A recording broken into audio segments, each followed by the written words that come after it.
Hello, and welcome back to Goalie Interference. I'm back. I was gone for 2 weeks of Goalie Interference. I was gone for longer than that. Mike and Jason held down the fort quite well. I watched the shows. They were fantastic. Mike, how are you today? I'm great. I really am. I've had a pretty exciting couple days. What was cool was I went to a concert last night in Kansas City. And so I woke up and got caught up on everything and got to watch through and go through all the clips with the Vegas team. And I'm watching this concert for Amon Amarth, the Vikings from Sweden, who love hockey, by the way. They're from Sweden. They better. Yeah, it's standard, right? The lead vocalist plays hockey, wears an old Jofa bucket like Vincent Domfus. But Nice. So I could see the game going on in the background, and I'm just going, not good. And so, when you casually watch, everybody listening is probably going to know what this is like. So when you casually watch something like basically in a bar, even though that's kind of in the background, all you're really doing is kind of catching some highlights here and there. And you're just going, well, maybe it's not that bad. It was 1-1 through most of the game. And it couldn't have been and then you watch and you're like, oh, that was a big stinker. So it was not good. It was not good. We will go through this, but I do want to say, at least since the last time we talked and it was just Jason and I, it was, at least in these 4 games, productive considering some of the things that the Golden Knights face. And I will let you take it from there, Ken. So we got plenty to talk about here this week. Well, I think part of what we need to touch on is just the road trip as a whole. It's like the results scream fantastic. When you really drill into it, you do see, okay, there's 2 shootout wins. They gave up a bunch of leads in that. They are allowing some goals, but then at the same time, you have to take the flip side and say, okay, but there's 2 goal leads in every single game on the road trip. They come back here in a spot that is historically the worst. Like the spot is always a problem. I don't know why that's the case or what exactly is the science behind it, but you play a long road trip, especially a successful one, and then you come home to play a halfway decent team, it's going to be a problem. That showed up. I think the part that kind of gets to maybe everybody, players, fans, the coach, you and I, everyone, I think that issue is it was the way it kind of spiraled out of control as that game went downhill last night. Like they're not playing well, but they're in the game. It's a 1-goal game. They get the 5-on-3. They're angry. They're fired up. They get the goal. You're right there. You've got basically, what was it, almost a minute and 40 seconds or so on that extra power play to potentially grab hold of that game. You're in a position to win it. Doesn't happen. Okay, bullshit penalty at the end of the third or second period. Don't have a good start to the third, but then it just spirals. I think the part that bugged me the most was like it went from, okay, you're not playing well, you're in the game, to had a chance, missed the chance, and then just completely lost their cool. You are absolutely not in the game. Right. That's what it went to. And I don't fully understand why a team who's had the success that they have had, and maybe we need to break that down in and of itself, is like, are they still having success? The record says they are. The results don't necessarily say that.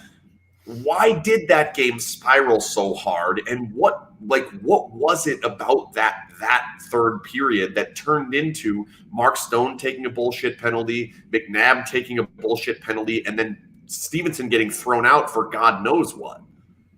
Well, I mean, I'm not going to cherry pick players like we easily could do. I think that was a classic come back from a road trip and look like shit at home game.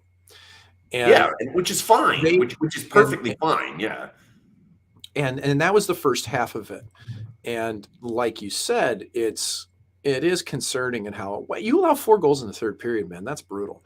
Straight up. It's not good. And dude, it's like, and it's just Mika Zibanejad busting one-timers, and that's, you can't put that on Thompson, but he was good last when night. You see, dude, he's been really good, Ken, straight up. Yes. Like I'm confident at this point saying that they can, if this team has the horses, I truly believe that they could win a cup with Logan Thompson. I believe that. Okay. I've seen enough from him at this level. I've seen enough consistency in his game at the granular level of what he does, and from the consistency over a season, over half, whatever. I was going to say, I'm not quite to a consistent season yet. We played 20 games. But I've got enough sample size where I'm comfortable to say that. All right. He was great. I'm not there yet. What you really, but how many times have we seen Thompson smash a stick? One, right? First time ever. Yeah. And goalies don't smash sticks because they've allowed bad goals against. They smash sticks because they're pissed. And he's pissed because the team, and this is when this happens, it's not like a goalie MF and their whole team. It's part of it though. Don't get me wrong. That's really the feeling of an entire club when you see a goalie do that a lot of times. To me. I mean, the times if I ever freaked on the ice, which was pretty rare, especially late in my career, I don't know if I ever smashed a stick actually in a game. Getting off the ice is when it may happen. It happened in practice occasionally. The hallway. The hallway smash was Those a hallways favorite. take a beating. I definitely had a hallway smash or 7 in my life, or 20. I tried to do it behind closed doors. When you do that, I think at this stage now, Thompson's enough of a leader. He knows he can do that, because I think that frustration that he showed was like basically an FU. Like, guys, we got it to be better than this, especially at home. And I'm pissed, man. So the long story short, man, is this penalty kill still sucks. And I think that's a big reason why the team, when the things go sideways, why that happens. Now, what are the reasons for that? Well, I mean, straight up Petrangelo out of this lineup really makes it's a different look with this team. And, you know, there's been times this year where, man, Theodore's looked really good offensively at times and carried the mail a bunch. But watching him flamingo in front of a shot last night, you know, like if you're going to, especially against the Rangers, like, you know, that power play is the catalyst for that club, man. And it's going to go to Adam Fox at the point all the time. Yep. And that kind of bothered me a bit, because if you're going to stand in front, you better be able to block that shot. And I heard it on the broadcasts that I don't think it was Vegas's. I think it was the Rangers one, if I remember right. TNT, right? I was watching, or TNT. That's right. It's on TNT. Sorry. So I think it was Keith Jones that said it, that, you know, oh, great screen in front, I think by Filipino. And I'm watching this, I'm going, no, dude, it's Theodore standing in front of Thompson, and he just doesn't block the thing. I know I'm kind of picking on one guy, but it's just, this is kind of the space you have to fill, where when Petro's out, you don't have that person in front that really, like, Petro will block things, but he also has a pretty good game sense in his own zone when it comes to kill and time in. And like, honestly, Martinez hasn't looked the same to me this year. No. You know, he just, ever since his injury last year, it just has been a little bit off for him. Well, there's just nothing offensively anymore. And that was kind of, I think, at different times covering up some of the things that we would see that we're now seeing consistently defensively. He hasn't been the rock defensively that it was sold as the first couple of years here. He was very good. He was better than some of the players that were in that place. Nick Holden, Lucas Spiza, those types of players. Derek Englund towards the back end of his career.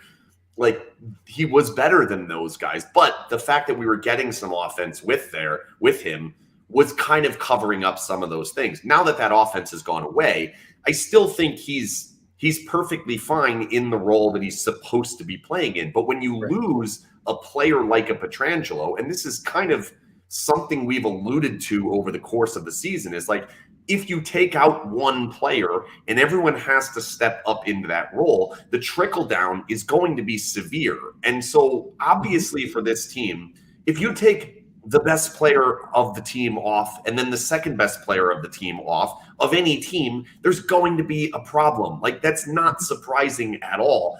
I just think this team is less equipped to handle it than many others. And we will see as we go on if they're going to make a change to fix that problem, because I don't think Whitecloud can play in the type of role that he's been put in recently. I certainly don't think you can have Paul Cotter on that first line for a long period of time. I don't think you're going to get the same thing out of a Stone or out of a Stevenson. And you're getting this, like I said, the trickle down is getting in their way.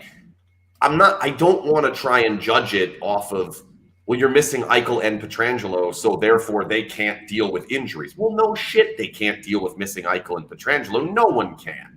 But I do think that you're seeing that effect of what one, or in many ways now it's two players can be, right? Yeah, but this isn't a team that should be predicated on two players. It is because Eichel and Petro they're the number one player within the game at their positions, right? Right. Petro's the number Right. one D, Eichel's the number one forward. That's what this team is at this stage of the game. But what you've alluded to here is really the truth. I mean, like, man, who would have guessed Paul Cotter was going to be the best player against Boston the other night? Okay. Right. You don't expect that to happen continuously. And man, it was awesome to see because like you can see that there's glimmers there that, hey man, this guy actually, It's good. he might be able to play top 6 minutes someday, but I don't think he's a first line NHL player at the top end. Not now. Certainly not now. Yeah. This isn't beat up Paul Cotter day because man, I've been impressed with him in spurts this year, and I think he's been visible when he wants to be and when he's pressed. But this is again the result of having a very not I almost said bipolar.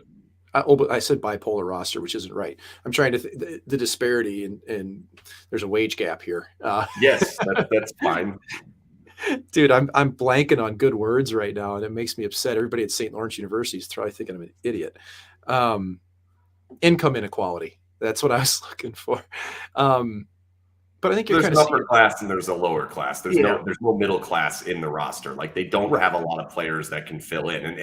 And I think the challenge that we're going to see over the course of the season is that it's easy to just kick aside the fact that, well, it's Petrangelo and Eichel. They can't handle without being Petrangelo and Eichel. That's fine. That's acceptable. The thing that I'm concerned about is I think if Petrangelo and Eichel go in and McNabb and Smith come out, I think you see the same issues. And I don't think that they're going to make up for it. And that's where you have to start asking the question, where are the holes and do you have the ability to fix them come trade deadline time? Because you're not fixing it internally. Here's the hard part is that, and this is all revisionist history, but this is where the Golden Knights at this stage of this franchise should have had top level prospects filtering into these roles. Yep. Defensively and at forward. Okay. And like, let's ignore the fact that Eric Brandstrom hasn't turned into what people thought as a first rounder. But you have to look at that early pick as thinking this would have been a guy who'd be playing top 4 for this club at this point. Okay. And that's where, if you go out for help,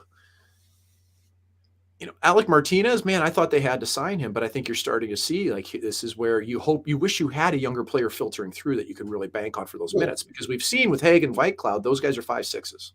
But you should have it. And I don't have a good answer for this because I haven't been around. I don't know exactly what's going on, but they have the opportunity to bring up another player, and it goes straight to Miromanov instead of it being Korzak, who's the draft pick, who has the more upside and has the potential to be a full-time player down the road. I'm not sure Miromanov's going to be that.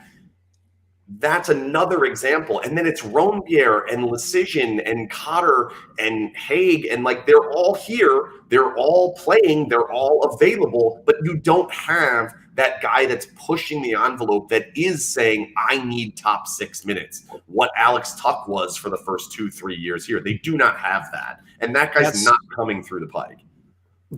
You're spot on with it, that as a prospect, you have to make a hole for yourself. You have to make a team look in the mirror and say, we owe it to this player to give him this chance. Move that guy to give the opportunity. We've got to do this. No one's done that for sure. We have to do this. And, a great example of that people look at was with the Islanders. They traded Devon Taves off to the Colorado and, 2 second-round picks, I remember. And they largely did it because Noah Dobson was coming through. And man, a year after that trade or two, and especially with Taves winning the Stanley Cup, it looked like shit. Yeah. Well, has anybody watched Noah Dobson? And I don't mean this to Vegas fans. Okay, it's the Islanders. We probably don't see them a lot, but I see everybody. And this guy's legit, That's the type of decisions that management has to make on things where you got to make some space for a guy if he's starting to show that promise.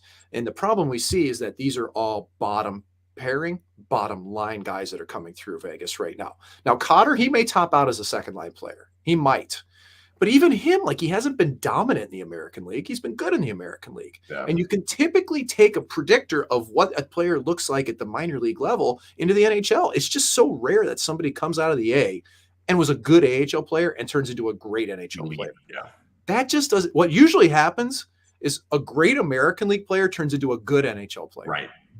Like it's not the inverse effect. It's a downgrade usually. So I think when it comes to Miromanov, the hope is that, hey, this guy can he can shoot the puck. He's going to give us a little juice. We've got enough defenders that we can kind of count on. But, Korzak's going to be a 5'6" guy from everybody I've talked to. There's not an expectation, at least of people outside VGK land. Okay. I'm talking about people that have worked with him at World Juniors and Scout. Like they all tell me he's a 5'6". Yep. Now, can he change that dialogue? Man, I hope everybody does. But when really smart people in the game that have worked with someone and been around him say that, you just start to think, wow, that's where we're going. So, we've hyper kind of analyzed here one game and a couple others where they did get points on this road trip and it was successful. But does it not show that this team without those two players will absolutely have to grind out wins? And I don't know firepower wise where that's going to come from, because they haven't shown to be great defensively, even just missing Petrangelo. That's kind of exactly where I wanted to go is defensively is the part that it was the calling card for the 13-2 start. It was every single night you knew if the other team doesn't come out and play absolutely perfect hockey, they're going to struggle to get to 3. Now it's starting to seem like 2 is almost a guarantee. 3 is probably likely, and if they hit anything on the special teams, they're probably getting up to 4, and that's with Logan Thompson playing pretty well. From what I've seen, I haven't gotten to watch the entire game yet. It seemed like Hill played fairly well against Detroit in that game. I know there's been some issues. Hill played very well. I hated the goal against, but he played very well. Yeah, I mean, he made a number of that's going to be very typical of my assessment of Hill, is that right. I have a very specific preference for what I like to see in a goaltender, and it's a very modern approach to the game. And Hill misses that mark sometimes. And the goals that go in, I tend to just straight up not like from a technical perspective. But in that game, he made up for it with some big saves otherwise. I thought he was very good in that game. I think we are officially to the point, and I don't think this is news to anyone anywhere. We're clearly at the point where they have a starter and they have a backup. So it's to the point now, for me at least, I'm going to judge Thompson as the starter, and he has to be a legitimate NHL starter that's going to help them win a Stanley Cup. And Adin Hill needs to be an acceptable backup that can fill in at times when they need him. That's how I'm judging it moving forward. If that's unfair, I don't know. I guess that's on the way that they're dealing with it. But that's how it has to be at this point. And so far, I think we're fine there. Goalie has not been a problem. Like, having watched all that I've watched, it has not been an issue. Like, it's not. Well, look at the issues defending. Okay. Yeah, look at the record. Hey, Hill's 6-2-1. You can't fault a guy for being 6-2-1 with a 908. If he's going to play a 30 games, there's a lot of teams in this league that would like to have that. Yes. New York Rangers are looking at that and going, wow, we made a mistake this summer with Yaroslav Halak. Right. Okay. But they got him for free off the scrap heap on a UFA deal compared to Hill that you had to pay a little premium for. But you're right. It's the defensive side for this club. They're not terrible defensively. I mean, they're not the Columbus Blue Jackets. No, that club. Buffalo, right. Oh, they're not that. God, no. Right. But what I see, and Ken, I want to get your opinion, and I think I wanted the same thing from everybody that's listening in on this and in the comments, I'd like to even see it, is that I'm curious with this club if people think what I'm seeing is true, that, you had a team that was very dependent on shot blocking and still is.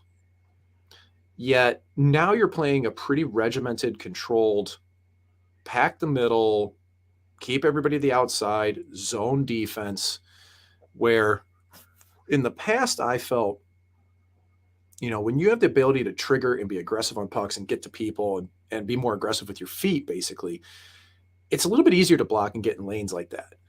And I'm starting to kind of see now where I feel like players get caught in between trying to block or take coverage in front of the net, and they're halfway. And to me, this is Martinez. This is his problem, I think, right now, is that he's stuck between trying to flex out and block shots and trying to take sticks in front. And he's just gotten straight up screwed up a few times on the thing. And this is where I wish I could be in the locker room and have a conversation with the guys still so they could tell me, Mike, you're an idiot. That's absolutely not what I'm doing. I would love to have that insider knowledge again. Well, you need honesty out of that, and that's not always the easiest thing to get. No. If I go and ask that question, it's going to be, of course not. That's not a problem, because they don't want to be honest with you. If you can get an honest assessment, I do think history tells you you're probably right in that Cassidy teams did not block a lot of shots. Vegas teams blocked a ton of shots under DeBoer. It kind of, all of a sudden, you were getting all these block shots in the Cassidy system. They're allowing no goals. And now as it's starting to fill in and teams are learning how to play against them, now you're starting to see less and less of it. And great point on that, because, you look at the start of the season and the team was great, right? Defensively, it looked like they're given a really easy workload to the goalies, yada, yada. Now, every team comes down to earth during the season, and every goalie comes down to earth during the season, unless you're Ilya Sorokin or Shesterkin last year, because they're superhuman. Those guys are just amazing. Teams come down to earth because they get figured out. And if you don't have the personnel to overcome that, you kind of fall somewhere in the middle. Look at the Vegas Golden Knights since November 1st. They have now at this stage allowed the 10th most goals in the league since November 1st. Whereas during the first half of the year, they were in the bottom third. And I think part of that is because, there's been a learning curve to this team plays differently. You got a whole Pacific Division that had to learn about Cassidy. They hadn't seen that. They didn't see the Boston Bruins, once, twice a year, right? If you're San Jose Sharks, if you're Vegas Golden Knights, any of those other clubs. And a lot of them aren't worried about that. They're worried about themselves. Now they are starting to worry about the Golden Knights, So when you factor that in, and then you go up against a team like the Rangers that can score at distance, that's a problem. Because the Rangers can score at a distance. If you play against teams that just have to muck it up in front and grind out goals in the crease, Vegas will beat those teams to me on a more consistent basis.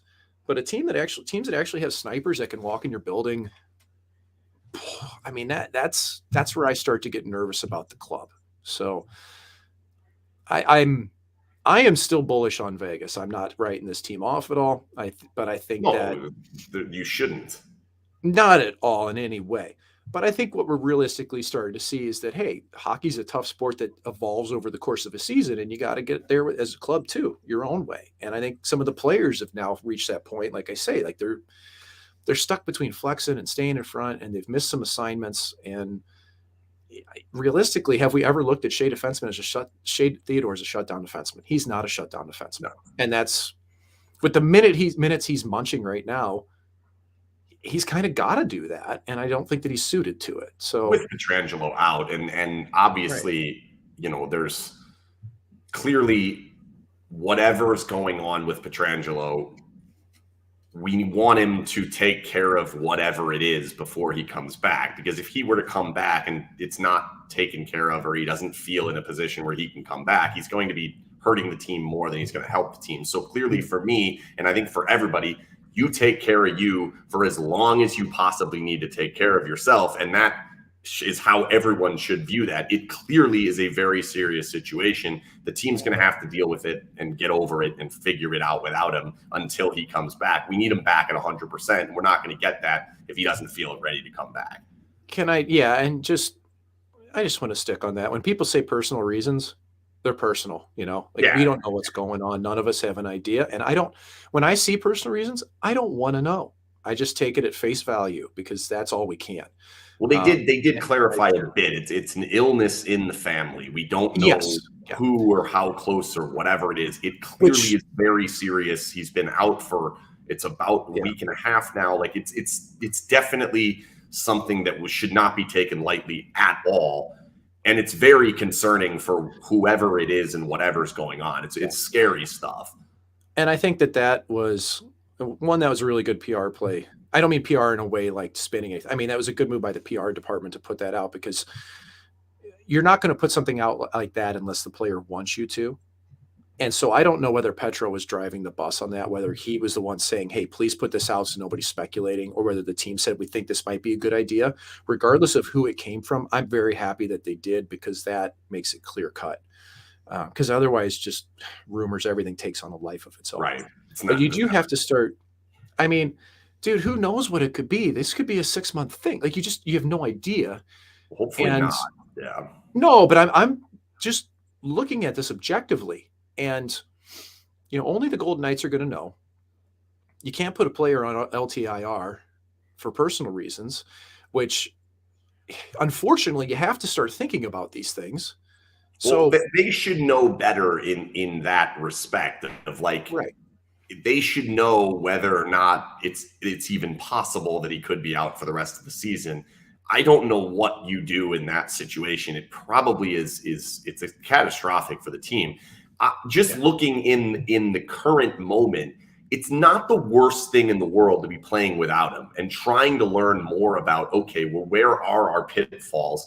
And to me, one of them that you're seeing is in penalty killing. And I don't think I sat here and thought he was the best penalty killer, but it's been a problem all season long. And last night was a tipping point, I think, for me on the penalty kill. And the reason I say this is because it was abundantly clear what they did not want to happen. Do not let Mika Zibanejad shoot from that area of the ice. Don't let it happen. And what happens? That twice, not once, twice. That's why we ended up with the stick break. That's why we ended up with Cassidy upset at the end. Like, I'm gonna make a declaration here, and this is maybe I shouldn't be doing this, having not been as engaged as I've been. Whatever. It's time that they come up with a penalty kill system and play it. Fuck the other team. Play your system. Come up with something you do well and do that, and do not try and change it because this team does this well or this team does this well or today we want to take away this. Stop with that. Figure out what's best that you can do and then adjust it once you figure that out at its best. Because right now, this system's not working because I don't think it's a system. It's adjusting, it's changing, it's moving. There's pieces that change every single night against every single different team. And it's leading to breakdowns all over the place. We can't say 100% that's what's going on, but it sure looks like it, doesn't it? Correct. When I see the penalty kill go out and be very aggressive one night, and the games start to flow together for me, and I don't have it listed. The PK was aggressive this game against Detroit, and PK was this, but right. I can remember when they got torched for a couple goals against on a really passive penalty kill last week. And then all of a sudden, boom, like here they are flexing out and they're really hard on pucks. And I'm like, okay, this looks totally different. Right. I always have been of the mind that you got to worry about yourself with the conscious knowledge of what the tendencies of other teams are. And I believe, listen, I've always been a big believer in aggressive penalty kills, straight up. I had a coach, Scott Allen, who's the assistant coach of the Washington Capitals. No surprise their penalty kill, even as depleted they are, is sitting 9th in the league right now at an 80.3% because Scott Allen runs their penalty kill. They're depleted on players, doesn't matter. This guy gets it done. It's coaching. Your penalty kill, it's all coaching. Okay? We can put it on the player. And players do matter. I'm not going to say they don't, but really, if you even have 3/4 of the horses, if you got a coaching, if you know what you really want to accomplish with a team, you're good. This team has players to kill penalties, even with the injuries, with anything that's going on. That's one of the things that, like, we talk about depth and some of the issues they have with depth. They do not have depth issues at penalty killing. Like, they have plenty of guys who can kill penalties. To see it consistently be a problem is alarming. I've been really struggling to watch Stevenson on the kill be passive. Because this guy's an absolute thoroughbred, and you gotta turn him loose. Let him go, yeah. Just go. Like, that guy can skate. And when I see him look hesitant, that's a big problem to me because there's no way Chandler Stevenson should. How many times have we seen Stevenson look hesitant in his career as a Vegas Golden Knight? Okay. Does he have nights where he kind of just doesn't show up? Every single hockey player has those nights, but I really think Stevenson's have been few and far between with the Vegas team. With Washington, yes, like with Washington, it was hit or miss. Like, you talk to anybody there, he's a third line player because he was hit or miss. We didn't really know what we had, and he showed up in Vegas, and it was just like, bang, this guy's perfect for the system. He can fly. But I've seen Stevenson more this year look disinterested than I've ever seen. And I think that's the wrong word to use. I don't think he's disinterested. I think that's a guy who's probably a little bit restrained from being able to use his feet. And I don't know this. It's what it looks like to me. Yeah. Yep. And that's, man, Mark Stone's not going to be the fastest guy in the world to get to things. But even for a guy like Stone, who's just top in the world with his stick blade and his reading of the play, his anticipation, he's top 3 in the world in anticipation. I haven't seen Mark Stone picking off passes at the same rate as previously before, right? So, and that's where I think you look at the ebb and flow of the season. If we could see the penalty kill change or be a little more aggressive or whatever, I just want to see it be night in and night out, as you alluded to, Ken. I don't want to see as much variation to it because it really just comes down to execution. If you have a system that you believe in that works, and if you executed it, it can go. But right now, you don't know what you're going to get.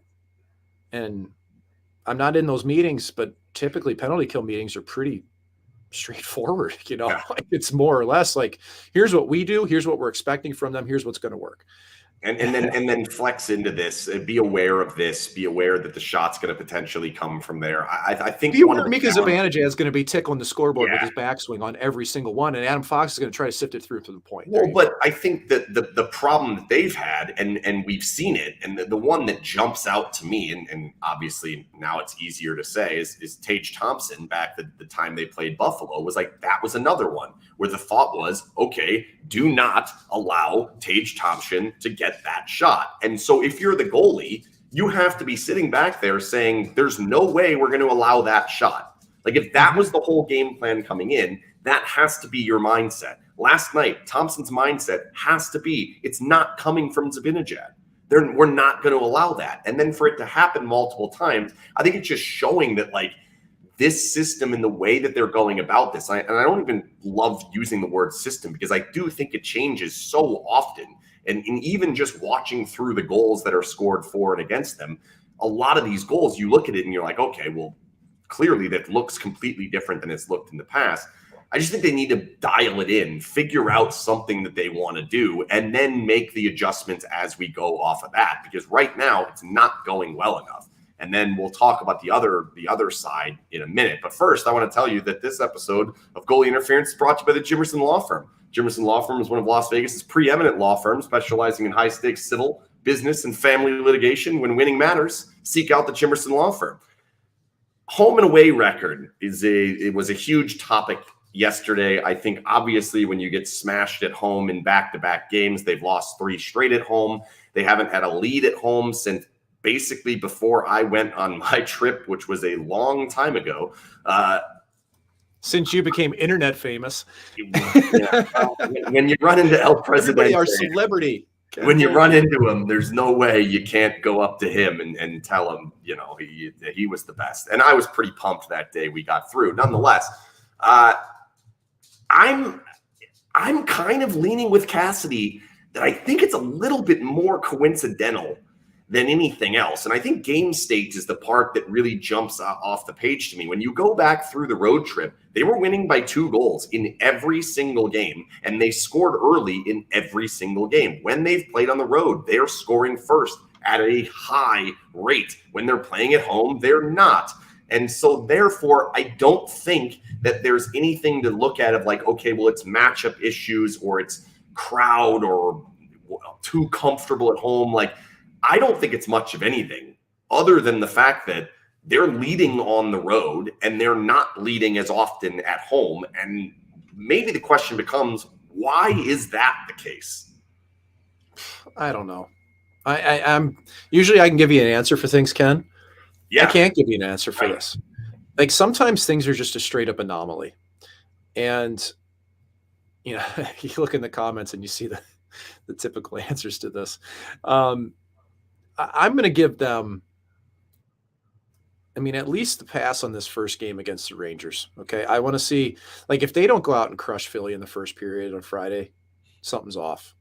Okay. And then you got Boston to come into town. That's going to be a good one. Yeah. And we've talked about, we're really going to find out what this team's made of in December. We've said that. And that is clear until Christmas, man. It is game every other day. They've been running hot. The only saving grace is they don't have a back-to-back in there, which is pretty unbelievable given the schedule. But you come off of a big, long Eastern Swing road trip like that, dude, you're gassed. And that's It's just the brutal. one Yeah. game. Yeah. It's just the one. Like, that was a long road trip, man. Like, they were there. It was a week and a half road trip. Yeah. And you get home against Boston. That's a cross-country flight. You get home, well, it's Vegas. I mean, you're still getting in your bed at like 3 or 4 in the morning on Tuesday.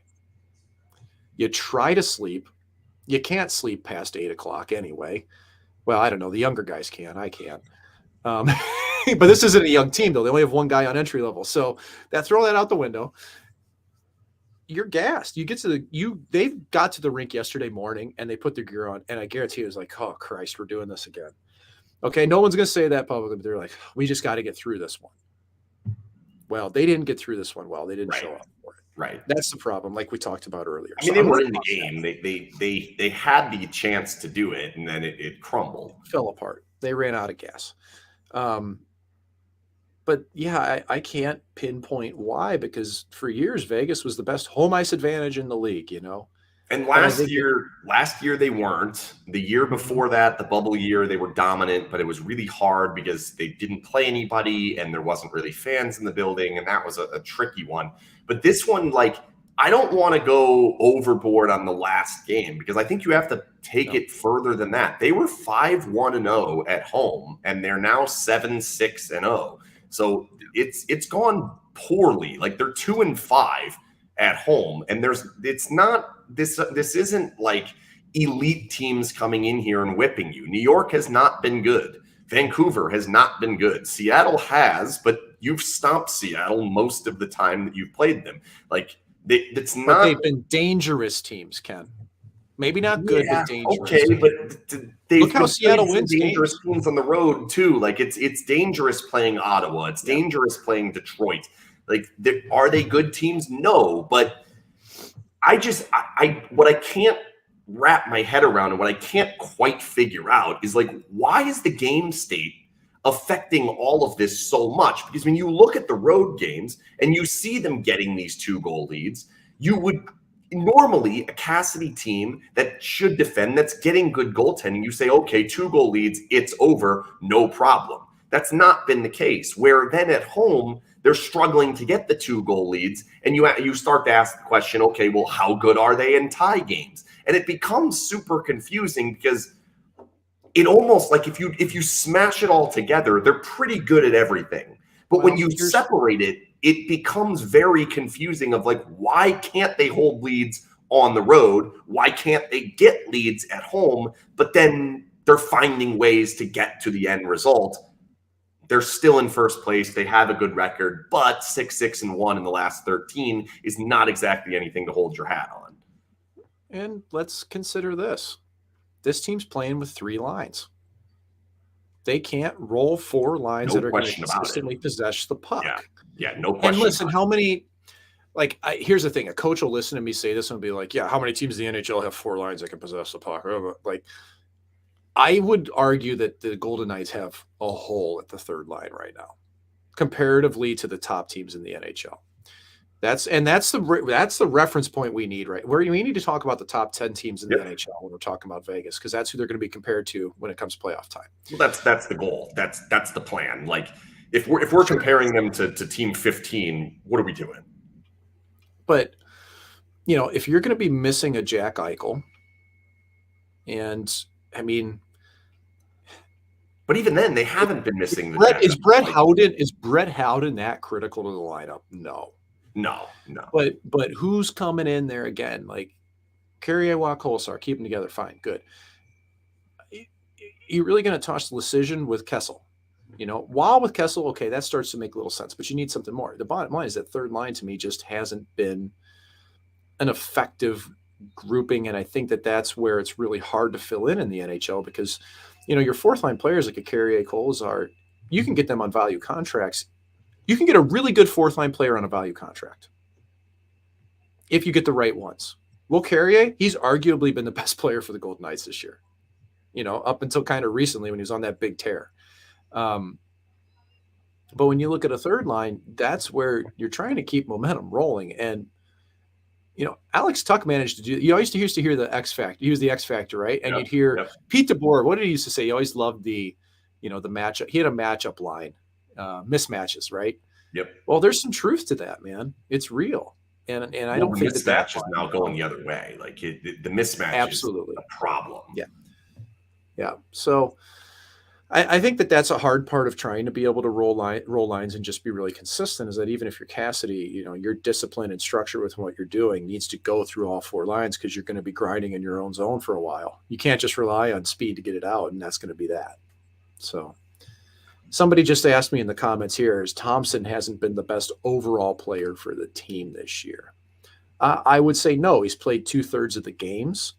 I thought he had a really easy environment for the first 10, 12. And I think since then, he's had to work his ass off to keep the team afloat at times, on occasion. I think that what he's done has been probably slightly inflated by the fact that he's a rookie, and it's perceived as he's played better than people expected. So he has been unbelievable, when in fact he's been very good. Yep. So I don't think he's been the best. I think Eichel's been the best player, really. I mean, for the most part.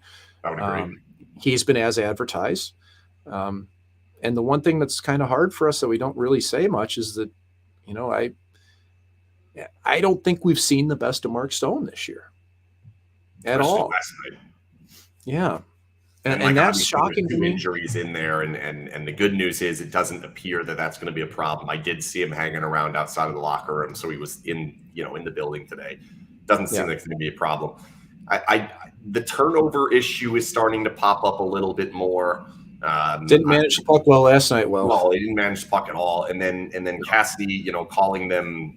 What was the term? Like immature, basically saying that they give up the goal and then they want to go back. I kind of want to throw that game out a little bit unless we start seeing it more, because there was something, and we never got to the bottom of it. And Marshy gave me a little bit of an answer, but I don't really have a good answer. Something happened in that game beyond what was going on the ice. Like something pissed them off to a degree that they just couldn't keep their heads on straight.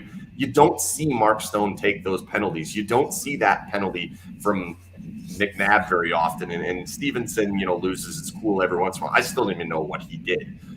He got thrown out of the game. I'm still not even sure. But they did give up. They went on till.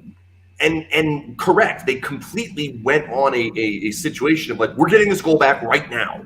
And you have White Cloud jumping into a rush that he doesn't normally jump into. You have them allowing these breakaways, not dealing very well with the penalty kill. I don't know. I don't want to make too big of a deal of that game, but I do kind of want to, we'll bring Jason up in a second here. I do want to look back to the road trip because, again, I have not watched all 4 games in their entirety yet. I have watched the condensed game. I've watched each of the goals multiple times. I understand what happened in those games. And to me, looking at them to this point, I do think that the results to the style of play, I'm not sure they actually matched. You won 2 games in shootout. I think there was a bunch of blown leads in there. I didn't think, based on what I saw against Detroit, that they were clearly the better team in the Detroit game. I'll bring Jason up because he was kind of doing all the work that I normally do in while I was gone. Give me your feel of were they 3-1-0 on that road trip? Was that a legitimate great road trip like the results say that it was? I'll give you one last week. I'm going to go with what I said last week. And Mike kind of didn't like it. I said that I was happy that they picked up points. I think it was the Columbus game, right? They'd come off a little bit of a slump at home, and they had beaten Columbus barely, right? They had just taken the 2 points. That's kind of all I cared about because I felt like they needed a win. Now, if you're going over the entire road trip, there were too many moments that, if you want to say that their record could be reversed than what it was, that's fair. It's a good argument because there were times during those games that they were not the best team. There were good chunks of time where they were not the best team. So especially that Boston game. That Boston game was a little bit of I don't think the score told us exactly what it was. I think if you looked into the box score and you saw that, okay, The Golden Knights scored 50 seconds in. They scored a minute, whatever in. I think that was the difference of the game. And yes, I would like to say it's a successful road trip. Like I said to Mike, I'm just happy that they got the points. But there were elements that I said to myself, you know what? They need to improve on this. This wasn't so good. This wasn't so good. That's fair, Jason. I don't disagree with that a bit. I mean, let me ask about the points part of it. So, like, are we in any concern that they're going to make the playoffs, or are we still looking at saying, if things go south, that this team could potentially experience what they experienced last year? Like, is that a real concern, or because to me, it's like, well, they're fine. Let's just figure out how do we play good hockey as often as we possibly can. I should have not used the word points. I should have said win, because I thought after those, again, you could, whatever. It was just a couple of crummy losses at home in November, but they seemed like they were slumping. They were tired. They weren't jumping, from the puck drop. So I felt that win, not necessarily the points, and especially, listen, if things go haywire, they're still in the playoffs. I mean, right. You guys see what's going on in this division. Yeah. Yeah, I mean, look at it this way. They got 39 points in 28 games. And the threshold to get into playoffs, let's say it's going to be, 96? I was going to say 96. Let's even just say it's 98 to go crazy here. But let's say in the Pacific Division, it's 96 points. So you're still looking at, for this club, they only need, check my math here real quick, another 37 points to get in. Or, sorry, see, that's terrible math. That ain't right. That ain't right. Yeah. That is not right at all. But they only would need another 47 points. Point per game, basically, yeah. Yeah, 47 and 54 games. Like, they're in. That's the power. Like, when people say about American Thanksgiving being the litmus test, like if you're in playoffs, that's the power of it. Because if you look at it and think, wow, okay, well, Vancouver's only 12 points back. That's a massive amount of points back. They're 9 points up on Edmonton right now. They're in fourth. Like, it's going to be Vegas. If Vegas doesn't win the Pacific, they've really hit a roadblock. If they don't make playoffs, let me clear up the math a little bit. They need 57 points to get to 98, not 47 points. Dude, it is better than a point per game. It's late for Mike. I appreciate that. And it is important to note that they are a point per game team in the last 13. Like, that's a lot of games. What's the total number of games now? 28? 29? I think 28 games. So you're talking about half your season now almost. You're a point per game team. Now, the other half of the season, you were the best team in the league. So it's easy to forget that, because the last 13 haven't been as good. But I guess for me, the parts that I'm starting to see is like, we're starting to see some of the things that we were wondering about. Is the defense going to hold up to the same level? It clearly is not. We knew that was going to be the case. Scoring has actually been there on the road. It hasn't been there at home. And then how does it continue with missing one player, missing a player here, a player there? That's probably going to start being the case as the schedule continues to catch up to them, where you are in this situation where you're playing every other night for 2.5 straight months. Mm-hmm. Yeah. Well, and that's where you have to look towards the end of December to look at this and think that's what I've thought all along, is that by the end of December, they're going to know exactly what they need to address. Kelly McCrimmon and the crew in the front office, to me. Because you're going to know exactly who your team is by that, and especially getting through this really tough stretch of games. So would they buy before the deadline? Depends if you really feel like you have a pressing need that you need to address. Like the Calgary Flames went and got to Foley last year way early, and that was something that we all looked at and went, well, that was pretty smart biz because it gave them a little time and blah, blah, blah. Vegas did it with Martinez. You typically have to pay a little bit of a premium to get a player in advance like that. Vegas did it with Martinez. Yeah. And I actually believe that that's a good way to go about it. I like that more than just a straight up deadline pickup usually. 20 games is not enough. Yeah. I don't like the acclimation process, especially if your team hasn't been, deep recently. Like I feel like Tampa could kind of do it because they had a recent experience of going deep into playoffs and they could plug some players in and be totally fine. Whereas you're still going to have a learning curve here. There's not the continuity of Vegas with the coaching staff and some of the player turnover. So yeah, I think that's the case. I'm wondering to see if this club will actually make a big swing on something. Like, will they trade a roster player of significance to upgrade? So that would be, and that's where Theodore. I mean, of significance. No, he's not going to go anywhere, man. That's yeah, but like what roster player of significance are we even possibly looking at? Stevenson? Well, like I don't that's know what I'm where curious of. I am like, you don't see Riley Smith go anywhere, but no. I mean like a Stevenson or a Will Carlson or someone.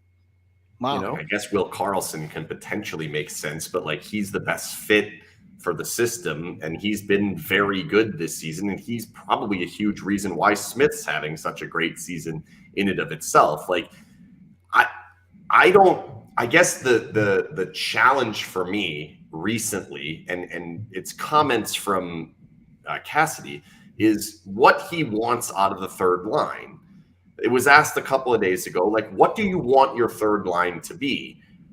And his first answer was basically, well, in a perfect world, it would have some of the aspects of the Carrier-Kolazar line. And I don't understand what the plan is there, because I guess I'm not sure how much offense you can rely on from your top six in the postseason. Throughout the rest of the regular season, they'll be fine. They're going to get enough offense from those guys. You're going to get the chip in from the fourth line. Kessel's going to put some points up on the third line for you. Wa's the same thing. To me, your third line has to be able to pick up the slack in the postseason. That's not going to be there from the defense and not going to be there from the fourth line. I think they're at a point. The best way to go about this is to buy third liners that score and completely go all in on finding a way to let them score and let your fourth line play the defensive role. And it doesn't seem like that's the route Cassidy's looking at going. Maybe they force that upon him. Do they see something in Cotter that suggests, hey, this is a guy that could be, I'm not necessarily calling him Connor Garland, because I think that's the name that everybody would like him to be. But is that Connor Garland's on the trade block, by the way? It's going to be costly again, and I think there's enough of the Golden Knights hate Connor Garland so much that I think that adding Connor Garland might be a problem. But you think Marshy wouldn't bring him over for dinner right away? He might kill him. But that fight was brewing for years, man. But it was awesome. The thing with Cotter, and this has been a Cassidy, I don't know if issue's the right word, but it's something in Cassidy's history, which is every single time he talks about Cotter, he talks about consistency. He talks about how we need to get the same out of him. And when we don't get 2 goals out of him, we need to get the same thing. And I'm sitting here saying, like, but what about Stevenson? What about Stone? What about Carlson or Theodore or some of these other guys? Kessel's a great example. It's like, well, where's the consistency from all of them? And it's like, some days they're there, some days they're not. We never considered that. Why is it on a Matteo and Cotter and, Miramanoff to be consistent every single game when other guys aren't? Is this the Cassidy? Listen, dude, I was going to ask you, Mike. I mean, do we want to go and take a look at why he's not in Boston anymore? Right. Ask Jake DeBrusk. Yeah, I don't have any other way to say that, man. Like, I know people that played for him there, and they all just said, yeah, he just rode the young guys like crazy, and the guys that he trusted, the old vets, he gave them all the leash in the world.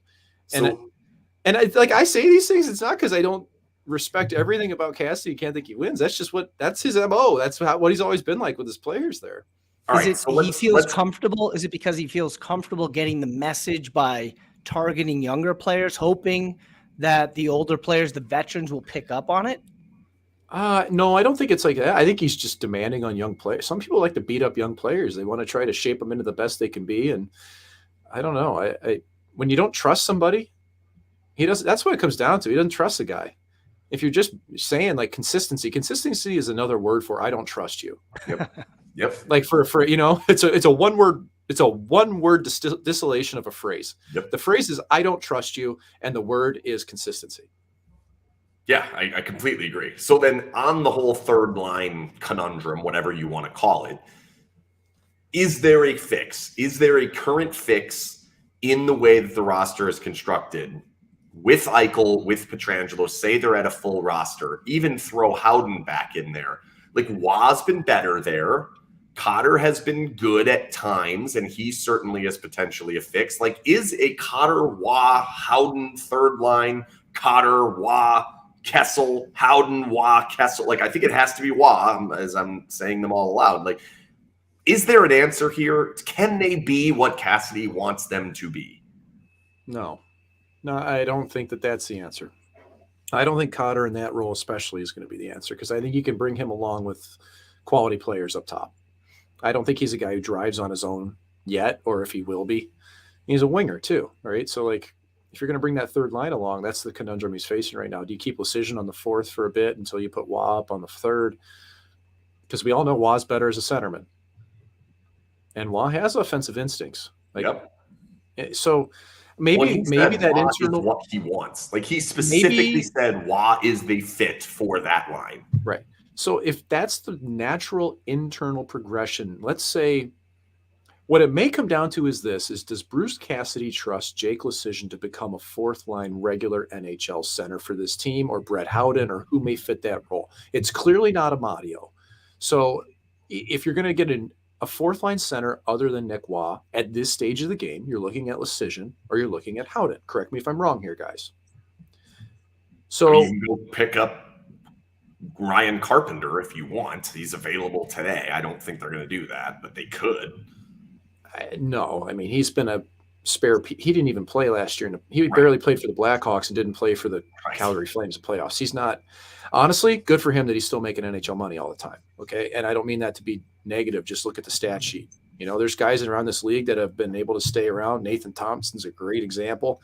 Just keeps getting contracts, you know. Matthew Perreault awesome. Was around forever. Yeah. So are you suggesting that they need to go get a third line center to push Waugh down so that way they're beefed up on both lines? Or find a fourth line center. Well, I would more suggest, a fourth line. I would suggest they trade for Tomas Nosek. No. I think they actually miss him a ton. I think he's been fantastic in Boston this season. I love what he did last night. What's that? I love what he did last night. They took a run of Pasternak, and right away Nosek jumps in. He gets his ass beat a little bit, but it was good to see. Can I ask the Kessel question? I know it's been a minute since I've been around, and I've been on the Kessel. Okay. You know, are they better without having him on that third line? Like, if you're asking your third line to be defensive, you're asking your third line to play a 200-foot game and find a way to win it along the walls, and then you sit here and Cassidy's asked yesterday, what's your confidence in the bottom six? And he named 5 players and said he's confident in 5 players. And then one player he didn't mention was Kessel. He's asked, what is the third line? How does the third line supposed to look? He says, well, I'd like them to be physical, but you can't make players things you're not, and Phil's not physical. Like, at some point, is that not an option of what you should be trying? Yeah, I'm not going to discount you on that one, but Kessel's not going to be out of the lineup, so I figure it's a non-starter. So you can yell at me all you want. I'll take the bullets there, dude. But like, I think it's so why? Mike, I guess my question is: are we pissing off players? Are we pissing off Phil? Are we making too much of a noise? Like, would it piss off the veterans? Is that what the issue is? I don't think it's making anybody angry. It's just that Phil gives this team at least he fills another role, and there's power play. And that's the hard part of bringing Phil in is like, I mean, 5-on-5, he's going to whip in a shot every now and then, but he's largely a power play player at this point for me. Is the power play good enough for that to be a reason? It'd be even worse without him. Would it? Now. I think so. Yeah. Is it too out of the box to play Kessel, basically bury him on the fourth line and then bring him in specifically for special teams? Well, not special teams, power play only. I don't see him fitting a fourth line role. I mean, and that's just kind of. Is this unfair? Is Kessel the root of the third line problems? No, I think there's a gap in talent there. I think that's realistic to think. You know, I don't look at that line and it doesn't scream to me this is a third line that's going to bring you true depth scoring unless you get Waugh and Kessel with somebody serviceable on the left side. And then put it a different way. Is the third line problems the reason they're 6-6-1 in the last 13, or is there something more to it? Well, it's tough to pin it there. I mean, I think defensively, overarching thing for me is not just it's puck management, it's decisions in your own zone, it's doubling up on guys. Like they've looked kind of out of sync for a lot of these games. Because that's kind of how I feel too. Is like I know that I bang the drum of the third line has to be better. I know that I've been on that for years here, and I feel like knowing what has happened over the course of these games, I don't think it's the third line that's been the problem. Last night, the third line was not the problem. Yes, they're out there for the one goal, and that's why it's 1-0. But the third line's not why they lost the game last night. The third line's not the reason why sometimes the offense dries up. Like, that's not been the problem. It can be a solution, but I don't think it's the root of all problems here. If we're going to blame the third line for a team's problems, what are we doing? Okay, like straight up, you're like, look at the Winnipeg Jets, man. Why is that team good right now? Their best players are the best players, right? Yeah, and if you really want to go with hockey too, well, Hellebuck's right there, but Hellebuck is not outperforming the team in front of him like a Sorokin is. Right, when you start to look at expected goals for and against and all those things, when you factor in metrics. And this is not taking away from Hellebuck, because he has been absolutely phenomenal this year. I think that he's not been as critical to Winnipeg's success as, let's say, Sorokin in the Isle. Because to me, those are your on Long Island, for all our listeners out there. New York. I apologize. On Long Island. That team's got Scheifele and Wheeler and Connor, like Morrissey and Pionk, Connor, these guys are starting to play for Vegas. This team has Mark Stone and Riley Smith and Shea Theodore. Like, even without Eichel, and Eichel's only missed a couple of games. Let's just throw this out. 13-2-0, amazing. 6-6-1, not amazing. What is this team? Which are they closer to? It's a good question. With a full lineup outside of the Pacific Division, they're a good team. Do you disagree with that statement? I guess I would need a qualifier on what is a good team. They're a top-end Western Conference team. Top 4. Top-end, top 2, top 5, top 8, top 4. I'm not sure I'm there. They're a better team. They're a better team than Seattle. Are they a better team than Dallas? I don't think they're a better team than Dallas. Are they a better team than the Islanders? I don't think they're as consistent as the Islanders. Are they better than the Kings? Absolutely. Are they better than the Penguins? That's the territory you start to get into. So I think, for me, Vegas is a top 10 team, no question. Are they a top 6 team? That's when it starts to really get – I'm not sure of that lately. And I don't know where Winnipeg, are they going to stay up there? Carolina, they're kind of falling a little bit too. But I think realistically, Vegas is a top 10 team in this league, which puts you right in the mix. Any team in that area can win a cup. But is this club really among the elite, the top 3 or 4 right now? They're nowhere near a Boston or Jersey. And right now, the way Toronto's playing, I don't think they're anywhere close to a Toronto. Right. So I don't know, man. I think you're right about that. I still think there's a lot to be positive about how they've played, but we can't ignore the fact that they have not looked like the juggernaut they did at the start of the season. Ken, do you remember their record around this time last year? 18-8. They had basically struggled out of the gates, opposite of what they did this year, right? They were 19-7-1 this year. They were 18-8-1 last year. So it wasn't that far off, but they had already been banged up before they got to that point. So Stone was out, Pacioretty was out. They had some other guys, Carlson, McNabb had a broken foot and they kind of rode that to we can win some games. So the hope would be if, at some point they are going to be able to overcome some of the injuries. That hasn't necessarily happened. It hasn't been horrible. I look at the 6-6-1 and I question, how much better can they play? When you look at, okay, so that road trip was good. You had big leads on Pittsburgh. You had a big lead on Boston. You had a big lead on Detroit. You come back, you don't even play a good game, and you're in it. It's tied going into the third period against New York. Like, there's a lot of good things to look at. But then there's also the issue of, like, you're getting pretty good goaltending. You aren't missing, at least up until the last couple of games, you haven't been missing a ton out of your lineup. Like, yes, Howden's been out for a while. Eichel missed he's missed 2 games now, and Petrangelo's missed a few. When you're without Petrangelo and Eichel, that's a huge problem. But one or the other, you shouldn't go from 13-2 to a point per game team. Like, I think there are some red flags here that you have to start looking at it and saying, okay, are we doing the right thing sitting here saying we need to go all in again to supplement this team? Can they find a way to get themselves to that point? The longer you go at a point per game, the harder that becomes, even if you're missing some players. It's all true. And that's where I keep saying it, man. But December is going to be the turning point for this club where they have to see what they really are. Because the recent play has been good, but not great. You've described all of it, Ken. And if this club gets out of December still leading by 5 or 6 points in the Pacific, it's going to mean that they have been better recently. I think you're going to be pretty happy with it.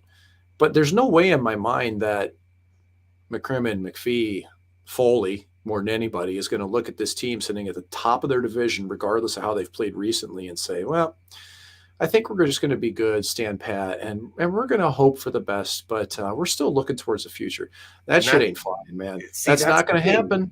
That's the scary thing about the 13-2-0. Not sure why I couldn't say that. But with that start, the scary thing is if Seattle has an okay month where they're a little over a point per game and nobody else goes absolutely nuts, if the Golden Knights get 8 points in the next 8 games, they're still going to be winning the division by 4 or 5 points come the end of December. And they will then have gone 20-something games at a point per game. Like, I think we have to stop looking at the overall standings and start to just look at how good is this team in this moment with the roster that's currently there. What are we going to get back? You put Petrangelo and Eichel back in the lineup, they're better than what they've been. They're going to continue to be better than what they've been. But are they then an elite team? Are they one piece away from the elite team? I think you need to start seeing better defense, more consistent offense, and way better special teams than what they've seen to this point, if you ever want to start believing that this team's going to get it done. You can say all that. I'm going to say one thing: penalty kill. If that penalty kill doesn't get better, this team won't win shit. Correct. No. Okay, that's about. And every coach knows that. Every player knows that. I guarantee they're not just sitting there going, "Well, we're going to go do the same thing." And I mean, how do you go from having coaching change? How to play goal against? Coaching change. Like, we can be super pumped up about the fact that Cassidy's done a great job and they've gotten them to this point. No. DeBoer's penalty kill was fucking killer. He's not going anywhere. So toss no, that. That's not what I'm saying. That's not what I'm saying. What I'm saying is that's not at all what I was trying to say. Sorry. If that's that's what you said. Coaching change, dude. No. I'm saying the coaching change is why their penalty kill sucks. They had an elite penalty kill coach. They don't anymore. That's not to say that there's not good things in Cassidy's game. There's a lot of good things in what Cassidy's brought to this team. Like a lot. There's a reason they were 13-2, and he was a big part of that. But can I throw a little nugget in? He does historically start seasons off really good. And then they do tend to tail a little bit. Yeah, you highlighted that before the season started, that is something that we have seen. Teams are starting to catch up. I want to see, okay, so we've gone through the ebb and now we're in the flow, or was that the flow and now this is the ebb? I'm not sure. The nook and the cranny. We're in one of them. I'm ready to see them come out and onto the other side so we can start feeling good about it again, because the longer they go at a point per game, the less I'm going to be impressed by what the standings say or what the 13-2-0 said. Start stopping things on the penalty kill. There's my answer. It's been when you give up a power play goal in 4 straight games, I don't care whether it's 1 or 5, that's a killer. That's how you frustrate. And I think that I've gone back to it a couple times now, but watching Logan smash that stick, dude, was just indicative of what are we doing here, man? Well, and I also want to point out, like, that was a huge question coming into the season, and I don't think it's even much of a question anymore. Like, is he going to hold up now becomes the question, but it's like, is he talented enough? Does he have it to be able to do it for 20 games in the NHL? Absolutely, he does. He's been good. Like, he's consistently good. So that's a question that's even gone now, and you're still sitting at 6-6-1 over your last 13. I can't get off that. I know I've said that like 67 times during this show. I can't get off it. I think there's no chance that this team trades for a goaltender the rest of the season. No, they shouldn't. But a point per game for a month isn't the way that you can't go a point per game for the next 2 months and feel good about yourself heading in to a postseason run. Even if you end up with they're a point per game the rest of the season, they're basically nearing 90 something, almost 100 points. Like, that's not where we want to be. So, like, I do think we have to start asking different questions away from some of the things that we were, which was like, well, is the goaltending going to hold up? Well, I don't think that's as much of a concern as it was before. The questions are, okay, are they going to continue to be able to generate the offense that they've had? And why is the defense not as dominant as it was before? Mm-hmm. That's questions. That's what we're going to keep talking about, man. Yeah, it really is. Let's get to the next game. Or I guess really the next two. There's 2 home games, important home games, I would say, because you really don't want to drop any more home games, or else this thing's going to get even louder than it's been, and you don't want that. You're playing a Philly team that's not good, right? Can we clearly, fairly say that? They're bad? Team sucks. They give effort, though. They give effort, and they poke. And the Golden Knights hate when teams poke at them. So I'm just throwing that out there. Is this like they have to win this game? Like, it's never a must win, but like for the psyche of the team, you can't drop this one before Boston, right? Well, don't worry about Boston. After that last game, don't ever look in the rear view. Bullshit. They got their ass kicked on home ice after coming back from a road trip because of one period that was brutal. They took a ton of penalties. They got burned on it. And they have, like, again, I say this all the time. Nothing's a must win until it's a must win, but like, they have to beat the Flyers at home tomorrow. They do. Like, you're looking at this one as a team, and it's not because of the stats or anything else. It's that morale of the locker room where if you go out and lay another egg against the Philadelphia Flyers after that last one against the Rangers, man, you don't feel good about it, because then you think, oh God, we've done that 2 straight. Now we're facing Boston. We're in a funk, even though it's only been 2 games. That gets magnified because it's against a bad team. If they go out and they would lose to, let's say, the Minnesota Wild tomorrow, you'd look at it a lot different than the Flyers. You'd look at it and say, well, we did some good things. We're fine. That's a pretty good club. So I think, yeah. I mean, that brings up the goalie question. Understanding that you've got 2 in the next 3 days. One of them's at 5 o'clock and the other one's at 7. So you do have a little bit of an early start on that Sunday game. Yep. Normally, bad teams have been Hill. But if you're sitting here saying we got to win this game, is Thompson getting both of them? Hill's playing tomorrow. He should. Okay. I'll put a Billy on it right now. Hill's going to play because they're going to want Thompson against Boston and against Winnipeg for sure. All right. No questions asked about it. He gets Philly. And then the Chicago game, that's probably going to be Hill. And then they'll bring Thompson in for the Islanders and Buffalo and see from there. It's pretty clear cut. The games coming up. They're playing every other day. So I think it's pretty – there's no back-to-backs, but I am curious to see when Hill will play – if Thompson will play 3 in a row. You know, like if he runs it for Boston, once, right? Chicago, or yeah, and that's not Cassidy. Cassidy's really a 2-to-1 ratio type of guy. Even when he had Rask and Halak, that's how he would typically run. So, and it really sets up pretty well for that, right? Like if Hill goes against Philly, you get Thompson for Boston, Winnipeg, you get Hill for Chicago, you get Thompson for the Islanders and Buffalo, and you get Hill for Arizona. Wow, Are you okay with the stick smash, the tough period? I don't think it was his fault, but then all that happens and then we don't give him the easy one. We're like, take the night off. Oh, I'm okay. I mean, if I'm him, I want to get right back out there. But I think that's where I think that's where Sean Burke goes to him. And I don't think you're going to have to say this to Logan Thompson, but I think you go, wait, hey, man, this is the way we've run it all year. This makes the most sense. Just, we need you for Boston. We know you're fine. You'll be ready. So, yeah. There was some joking in the locker room while I was in there today amongst a couple of players, like laughing of like, yeah, blame that guy, blame Thompson, write that. He was terrible. Like they were messing with that. I think it was just like trying to get him to, understand it definitely was not his fault last night. I know the personality and what he can be, and I do think that it would be nice to get him back in there and get a shutout tomorrow, because I think there's a legitimate shot. Sure. Shutout, yeah. So it could happen, but if you think you're going to play a high-end defensive game, I would love him in there for that game to get him right back up on the best position, because reasonably, it's going to be a tough game against Boston. Like, I don't know if Eichel's going to be back by then. I'm pretty sure Petrangelo is not going to be back by then. Like, it is going to be a tough game against Boston. And if you're coming off the game where he smashes his stick, you give the easy game to Hill, and now all of a sudden you're back in a position where Thompson's in the tough spot. He can play a great game, and they lose that game 4-3. He's not going to feel good about himself. Here's what I'm going to tell you. Right? That stick smash is cathartic. You smash that sucker, you look at it, and you feel instantly better. It doesn't linger. Like, it's an exclamation point on a shitty night that by the end of it, you look back and sometimes you, like, at least this was me when I did it. I'd look back and go, why did you do that? And it's almost like you put yourself on the stage as a big old idiot, and then you realize, man, what was I doing? And you end up laughing. I shouldn't have done that. Yeah. You end up laughing. Like, I've done that. You end up kind of like laughing at yourself, and you're just like, whatever, man, it was one game. And I think Thompson's shown the mental strength. It's nothing to worry about.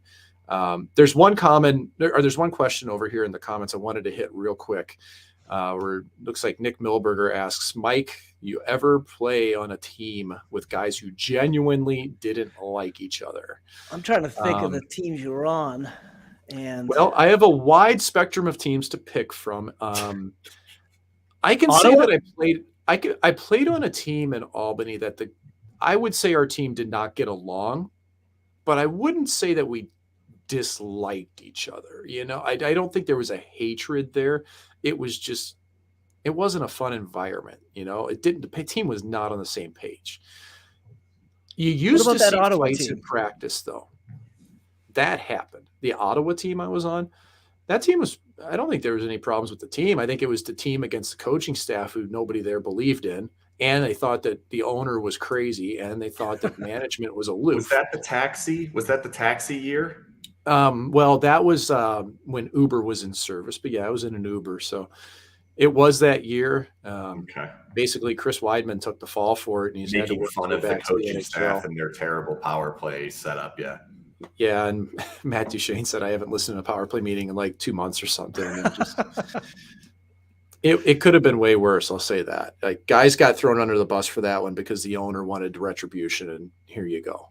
And that's what happens when owners get too involved in things. They start saying, that guy made us look bad, get rid of him. And it was a joke. Chris Weidman took a fall for something he didn't deserve on it. But so did I ever play for a team? I'm looking around my wall, my closet of shame right now for any teams that didn't like. We had a couple. I remember in college we had 2 guys fight that really didn't like each other. In college? So wow. And that takes a lot of effort because you got to take the helmets off that have cages on. So coaches let him go. And then punch each other in the face. The coaches let him go in practice, huh? Oh yeah, yeah. And we saw a fight over a girl once on the ice in practice amongst teammates. I won't mention where or when. Does the winner get the girl, or does the loser? I don't think any of them got the girl. I think it was like I can't remember how this played out. My brain is so scrambled from all the teams. She's like, these 2 guys are idiots. So I've seen teams. For a minute there, I liked both of them. Now they're fighting over me. They're both morons. I'm out. I'm going with somebody else. If you talk to guys in hockey, we typically all have maybe 2 to 3 players that you can count on one hand that you ever truly disliked. That if you were walking down the street, you would just turn around and go the other way. And now it's time where you're going to name those players for you. Yeah. Sure. There you go. Mike, have you ever been in a double goalie pull situation like last night? where goalie gets pulled and goes back into the game. Yeah. In that Columbus game last night. Yeah. I actually have been involved in a very similar one. And I tweeted about it last night, actually. I don't know if you can pull my tweet up and show it, maybe not in time, but Nah. I started a game in Tampa, 2009. We were playing against Carolina Hurricanes at home. And this is back when Rod Brindamore was still on the team. So they had Brindamore and Eric Stahl. Wow. Cam Ward was in net. The Carolina was still pretty good back then. And we go out, and I look up the ice, and I allowed 2 goals right away. And one of them was a 2-on-0 because it was Eric Stahl and Rod Brindamore. I'll never forget that. And I think it was a shorthanded 2-on-0. And I remember looking up and just going, shit. And it's coming down, and it's in the net. And then they came tearing down the ice and scored immediately again afterwards. I don't think either of those goals were bad that I remember. The 2-on-0 certainly wasn't. I don't think the second one was. But the third goal was a shot from the point that deflected off the top of Steven Stamkos' skate up and over me, but it didn't look like it deflected a whole lot. And Stammer was like 10 feet from me.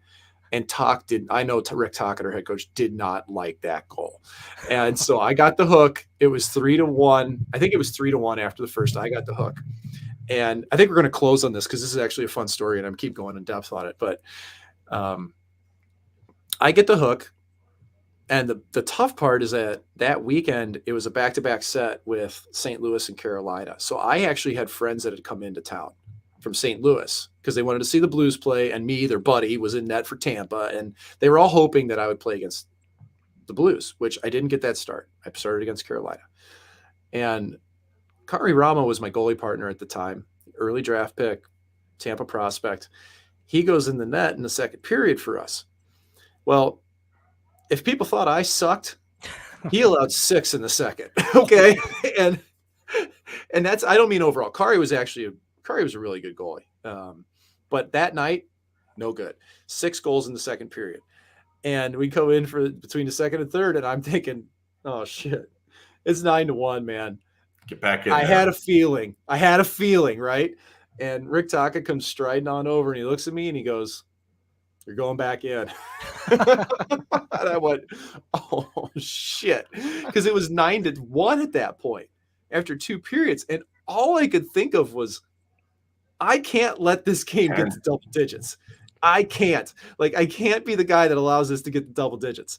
So I'm pretty nervous about going out for a third period of a game that we are not going to win. It's a foregone conclusion. We've gotten our ass kicked. We want to get out of there as quick as we can. And the best part, I skate out for the third period, and I looked up in the stands, and the tickets for your guests were always in the same area. And my friends had been there early in warm-up, so I knew where they were sitting.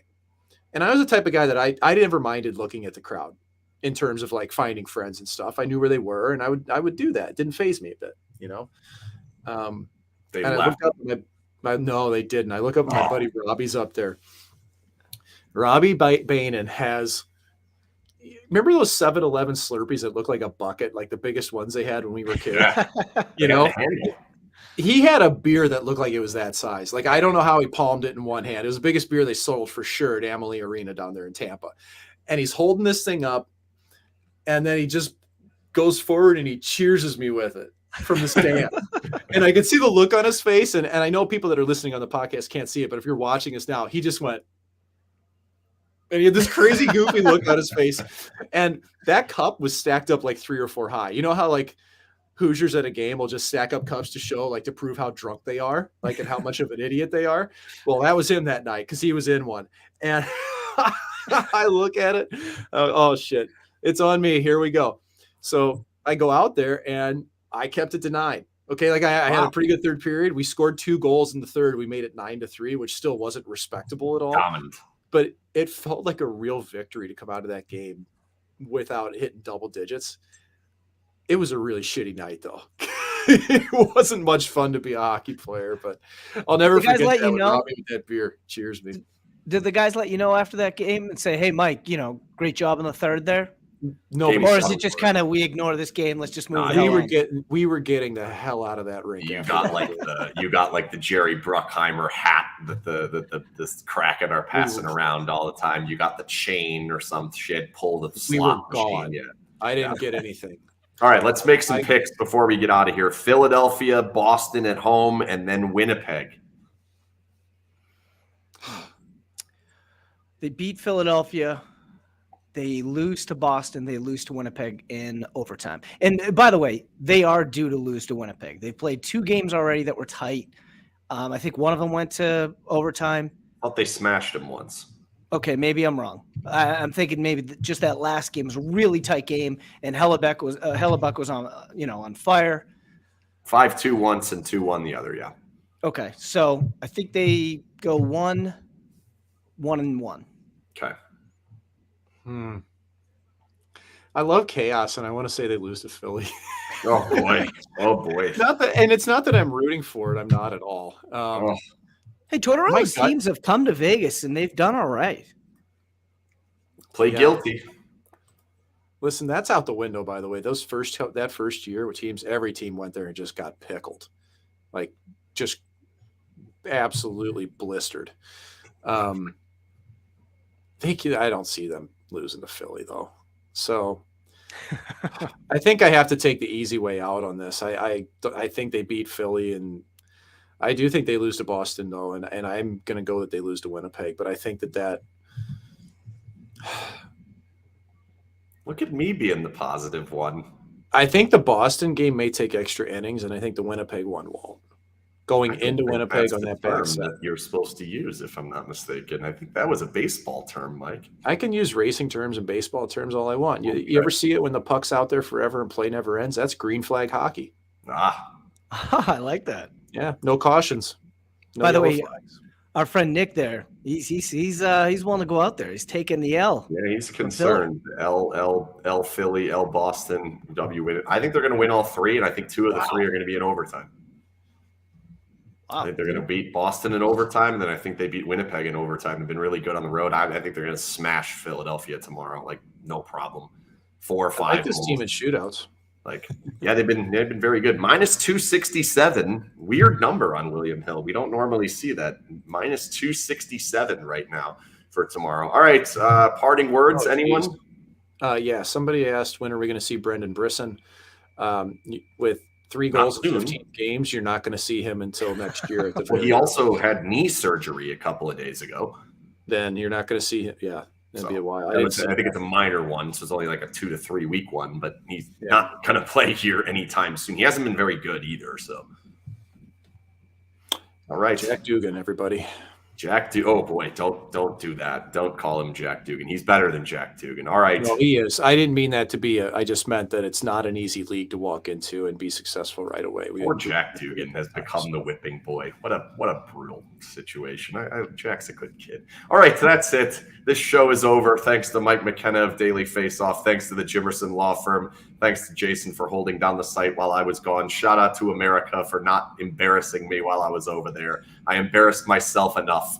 Well done. That's it. Good night, everybody. We'll see you next week.